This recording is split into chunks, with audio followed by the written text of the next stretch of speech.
Morda še eno ime, ko sem bil državni sekretar na Ministrstvu za obrambo, kar sem bil zadolžen za mednarodne zadeve in seveda zlasti za slovensko članstvo v NATO, nekateri bi še danes to slabo štejejo, čeprav se še vedno razumemo, nekateri na različnih straneh. Takrat sem se spoprijateljil z Jamiem Shejem, on je legenda v NATO, dolgoletni predstavnik NATO za medije, sva kar prijatelja za mojo knjigo mi je napisal sprednjo besedo, sem še večkrat slišal in videla in tako naprej. Torej, ne na ta način, kot je po vprašanju rečeno, prije stik za marsikom, seveda en problem se ti pojavi, ker ne more z vsemi zdrževati stika, ker to nastavno preveč, ampak nekaterimi ostaneš v stiku, z nekaterimi se vidiš po večjih letih in se to obodi, ampak zdaj, morda je to pri diplomatih bolj zanimivo, več blišča v tem, morda smo, ne vem, bolj, kako bi rekel, pomembni ali samo pomembni, kakorkoli, ampak sej, če danes pogledamo, še posebej zaradi interneta in možnosti potovanj, se to dogaja marsikomu. Torej, praktično lahko srečaš kogarkoli, kjerkoli, živeti. Recimo, zdaj sem se v bistvu spomnil, ko sem še v Beogradu delal v zunanjem ministrstvu, jugoslovanskem, in sem se v ponedeljkih nekaj časa vozil iz Zagreba z letalom, nekaj časa z Dovo z vlakom in enkrat ena jesen, mislim, da je bilo 88. jesen, oktobra, ker se začela jesen in so bile megle in so letala večkrat zamujala, smo tako čakali, ko smo že bili na letalu za Beograd, potem so nas zložili nazaj in smo na 3 ure čakali, če ne slo več, in v tisti skupini 5-6, ko smo tako sedeli, slučajno se vsi spet in čakali, klepetali bi nek starejši mož, nek velik, visok postavljen gospod in je bil znan obraz. In potem, ko smo se začeli pogovarjati in se predstavili, je rekel, da je bil Fitzroy McLean. To je nekaj pomeni, to je bil vodja britanske vojaške misije pri partizanski jugoslovanski vojski v drugi svetovni vojni in zaradi njegovih poročil, diplomatskih poročil, je Churchill spostavil potem stike s partizanskih gibanjem in tako naprej. Torej, jaz sem imel čast, popolnoma slučajno z gospodom Fitzroyem McLeanom, ki je tudi par diplomatskih spomil napisati, klepetali 3 ure popolnoma tam na letališču in smo se prav fajn. Zdaj ste veleposlanik v Republiki Turčiji, Azerbajdžanu in Libanonu. Klima in ljudje so zagotovo drugačni kot pri nas. Kaj pogrešate, ko ste tam in kaj vas je navdušilo? Kakšen je utrip življenja? Kako dihajo tamkajšnji ljudje? In že znate turško? Merhaba je Žulija Tripikaga, to je ena 4-5 besed, ki je znam, nič več. Jaz sem v Turčijo prišel 2. septembra, četrtek zvečer, in prejšnji petek sem prišel domov, torej mesec pa pol, ne kaj ne rečem, da ne bo sedelo zamišljal ali pa da ne boste zgubili, ker bi rekel, da vsi začet se nima pojma.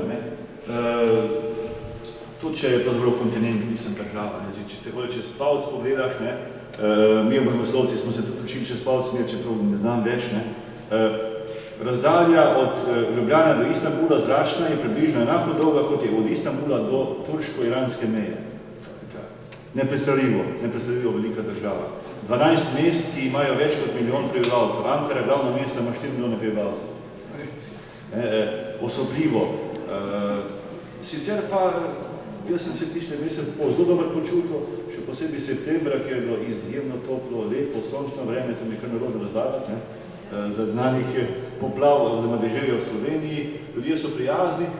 Seveda, kot diplomat si na nek način vnaprej postavljen eno situacijo, da nisi v stiku vsakodnevnim življenjem. Ti imaš pač, tvoji sogovorniki so znani ministrstvo in tuji diplomati in potrebuješ nekaj časa, da se skozi različne dogodke ali enostavno, ki greš pač v trgovino, ne vem, si nekaj kupt ali pa greš na kak izlet čez soboto, nedeljo ali greš na kakšne dogodke, ki jih organizirajo, ne vem, kakšni inštituti, razstave, šole in tako naprej. Torej, potrebuješ nekaj časa, da spoznaš tisti običajni človeški utrip države, ker si pač v nekih drugih stikih. Mi smo potem imeli, tisto sredo zvečer, to je bil zadnji dan muslimanskega posta, Ramadan, to je približno tako velik praznik kot pri nas Božič, in si lahko predstavljamo, na večer, ki je bil Ramadan, ali pa če rečem po naše, na božični večer, ki ga torej ta večer preživimo in eni drugi pri svojih družinah, je turški predsednik organiziral večer za slovenske predsednika, imeli smo enourne pogovore, potem smo še tekmo, naši so žal zgubili, pa še Facebook, pa vse se dobro držali, to treba tem reči. Po tekmi smo šli čestitati enim drugim igralcem, torej to je vzdušje, to je recimo ena ponazoritev tega odnosa med obema državami in seveda take države se lahko dobro počutiš. Pravzaprav je samo ena stvar, ki te bi lahko težila, kako dobro delati, da boš držal ta nivo odnosa in da bo možno se še boljše. Verjetno ste mnogo potovali, veliko tega doživeli. Ali je vas še kakšna skrita želja, kraj, kamor bi se maknili in si nabirali moči za nove podvige?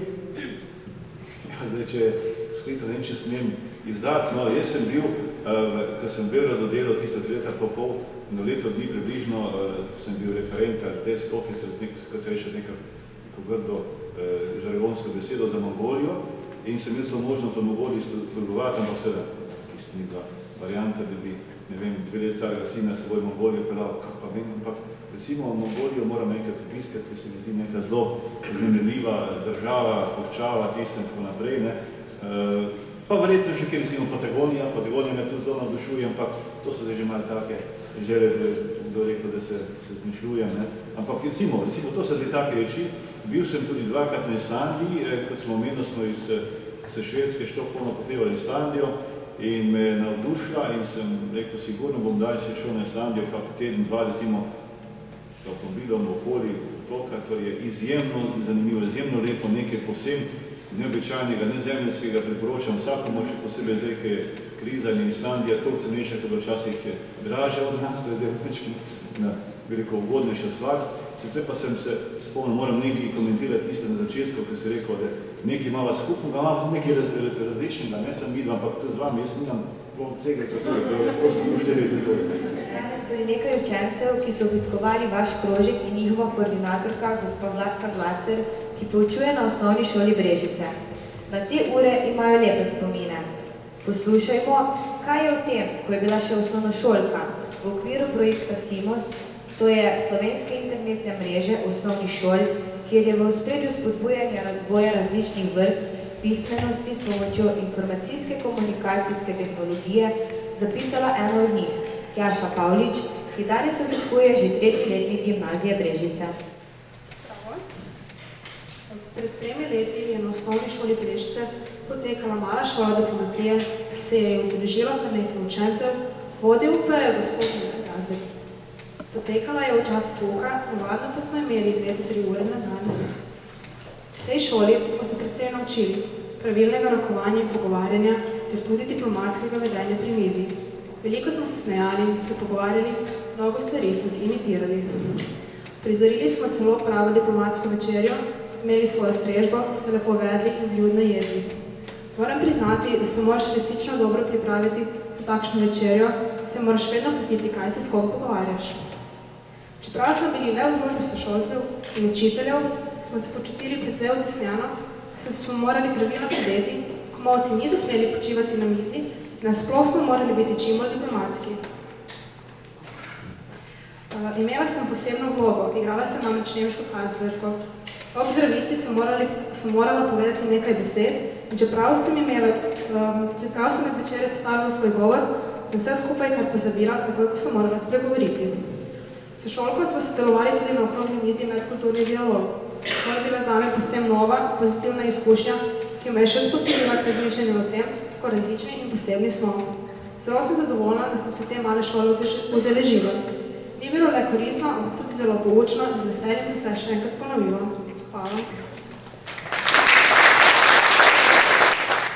Tudi v knjigi, ki jo danes predstavljate, je v spredju diplomacija. Na kakšen način ste se te teme lotili tokrat? Kaj me je spodbudilo, da je knjiga nastala? Pravzaprav je knjiga nastala nekako čisto samoumevno. Meni se je zdelo to, kar smo počeli, kako smo se imeli. Mi smo se zelo fajn rekla Tjaša. To je bil, če bi tako rekel, velik diplomatski žur, kjer smo se veliko naučili.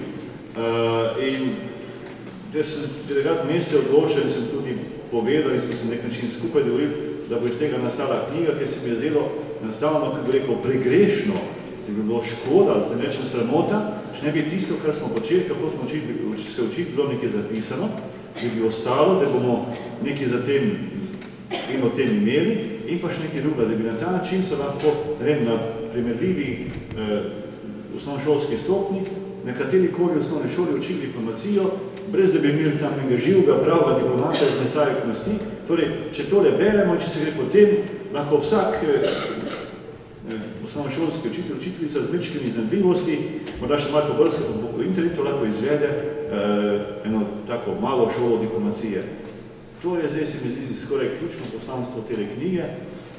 Zdaj jaz moram seveda povedati, zdaj tule, da ne bo izpadlo, da sem nežljiv ali kakorkoli, pa tudi če spada, da se mečke hvalim, jaz sem zelo vesel, no sem to napisal, da je točno tole moja 10. knjiga o diplomaciji in te knjige gotovo ne bilo brez vas in postali 16 danes tu.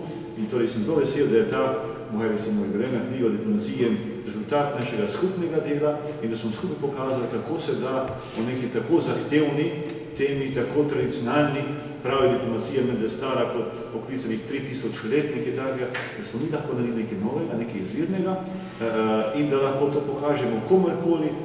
Na koncu knjige tudi povzetek v angleščini in je to nek skoraj zelo univerzalni priročnik, neke vrste tudi učbenik. Na koncu sem jaz potem še z zadnjimi zgledaje v tistem tresenju, ker sem v imenu napisal še 20-25 vprašanj. Torej, to je zdaj knjiga, učbenik, v katerem se lahko uči diplomacijo kdorkoli in mislim, da smo s tem vsi skupaj veliko naredili. In jaz samo toliko knjige nič več. Hvala za vaš čas. Želimo vam še veliko uspeha na vaši poklicni poti in obilo idej za nove knjige, ki smo jih veseli in dobijo posebno mesto v knjižnicah naših osnovnih šol in v knjižnici Brežice. Zahvalila bi se tudi pevskemu zboru osnovne šole Brežice, zborovodkinji Zinki Škovca za glasbene točke, ki so nam prav tako polepšale to popoldne. Taj, Anja in jaz se od vas poslavljamo, hkrati pa vas vabimo, da prisluhnete še eni pesmi v izvedbi pevskega zbora osnovne šole Brežice. Naj vas popelje v prijetno razpoloženje. In ker, če citiram vašo misel iz knjige, diplomati povejo največ takrat, kadar govorijo malo. Bi vam vsem le zaželeli lepo popoldne še naprej in slovesno praznovanje občinskega praznika. In zdaj pustimo glasbi, da spregovori namesto nas. See